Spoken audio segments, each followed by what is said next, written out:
Au nom de la FDSEA, je souhaitais vous présenter mes meilleurs vœux pour l'année 2021. Une année que j'espère plus sereine que l'année 2020, avec plein de projets en tête pour vous et pour vos proches.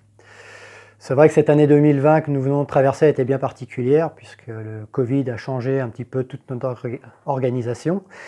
Et on a fait en sorte, nous, organisation syndicale, l'ensemble des élus et des collaborateurs, de se mobiliser pour essayer de trouver des solutions aux marchés difficiles à trouver au printemps, et puis essayer de faire un suivi régulier pour nos filières tout au long de l'année. Le deuxième sujet qui nous a beaucoup préoccupés, c'est la présence du loup. Le loup qui est venu investir les terres de Saône-et-Loire et qui a fait beaucoup de dégâts et a créé beaucoup d'angoisse auprès des éleveurs moutons notamment, et notamment les éleveurs de sélection.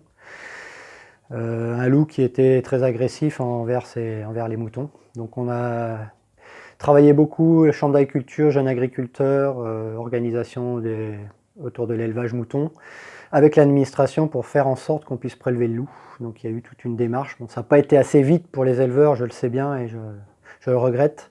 Mais on a pu réussir à prélever le loup là, au mois de décembre, et ça a été quand même quelque chose de satisfaisant pour rassurer les agriculteurs. Bon, il reste un travail à faire pour bien sûr préparer l'avenir, parce que rien n'empêchera à ce qu'un nouveau loup revienne. Le troisième sujet dont j'aimerais vous parler, c'est bien évidemment toute la réflexion qu'il peut y avoir autour de la pression qu'on peut avoir en termes environnementaux. Bien évidemment, l'agriculture du département, nous souhaitons aller dans la transition qui nous est demandée, mais avec un pas de temps qui soit raisonnable pour nos entreprises. C'est-à-dire qu'il faut qu'on puisse économiquement passer les caps. Et ce qu'on regrette vraiment, en fait, c'est la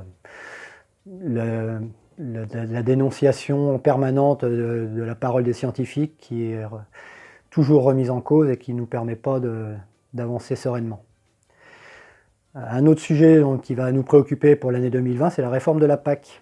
La réforme de la PAC, elle va s'appliquer en 2023, mais elle est en train de se négocier aujourd'hui. Et là, il y a une mobilisation assez forte à avoir sur notre territoire pour faire en sorte que les exploitations du département de Saône-et-Loire puissent avoir un accompagnement suffisant pour permettre à chacun d'avoir des revenus agricoles.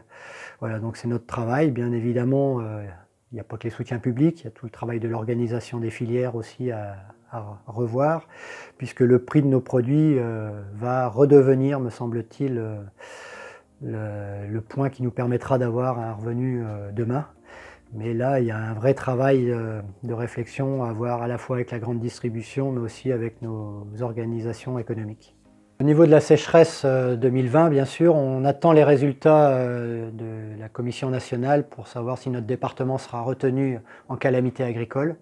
Bien évidemment, cette sécheresse a largement impacté l'ensemble des productions, et notamment les productions d'élevage, mais pas que. Et il nous reste derrière ça à relever le défi d'une réflexion forte et poussée sur l'adaptation à ces changements climatiques. Et je crois que ça va être un vrai défi pour les années futures, c'est de trouver des solutions, des morceaux de solutions pour que nos exploitations soient plus résilientes face à ce changement. Voilà, il y a plein d'autres sujets qu'on pourra aborder si vous le souhaitez. Mes secrétaires généraux vont faire des vidéos aussi par thème, donc vous pourrez aussi les consulter. Mais en tous les cas, sachez que nous sommes mobilisés, les collaborateurs, les élus de la FDSEA, pour être à vos côtés pour cette année 2021. Alors bonne année à tous.